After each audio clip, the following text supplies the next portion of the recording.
Miser sur l'attractivité et la fierté de Val-d'Or. Voilà la volonté de la Ville et de ses partenaires exprimée dans la mise à jour du projet Val-d'Or au premier plan. Créé il y a un an, le projet a mis en lumière plusieurs priorités et encore une fois, l'enjeu fly-in, fly-out préoccupe grandement. C'est un point que la Ville travaille énormément, puis la Chambre de commerce aussi est très consciente de ça.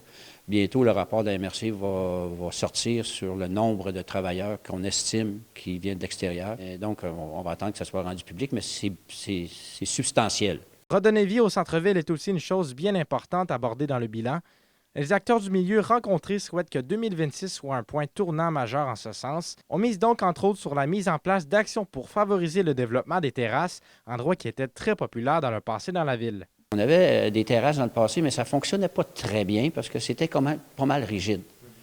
Là, ce qu'on a fait, c'est qu'on s'est entendu avec les avenues de la Troie, puis les commerçants, puis les gens qui veulent faire des terrasses, auront une certaine flexibilité, plus de flexibilité pour le faire.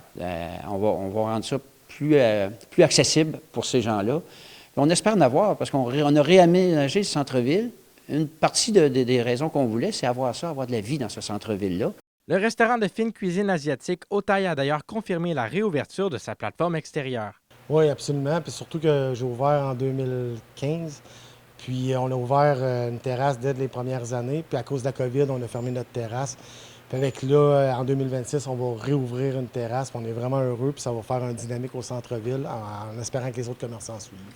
En plus du milieu de l'habitation et le centre-ville, le projet Val-d'Or au premier plan mise également sur le maintien des liens avec les différents tournois de sport autochtones pour les années à venir. Otay espère ouvrir sa terrasse aux alentours de la Mémé et souhaite donner l'élan à d'autres restaurants pour suivre le mouvement. Zachary Desrosiers, RNC Nouvelles, Val-d'Or.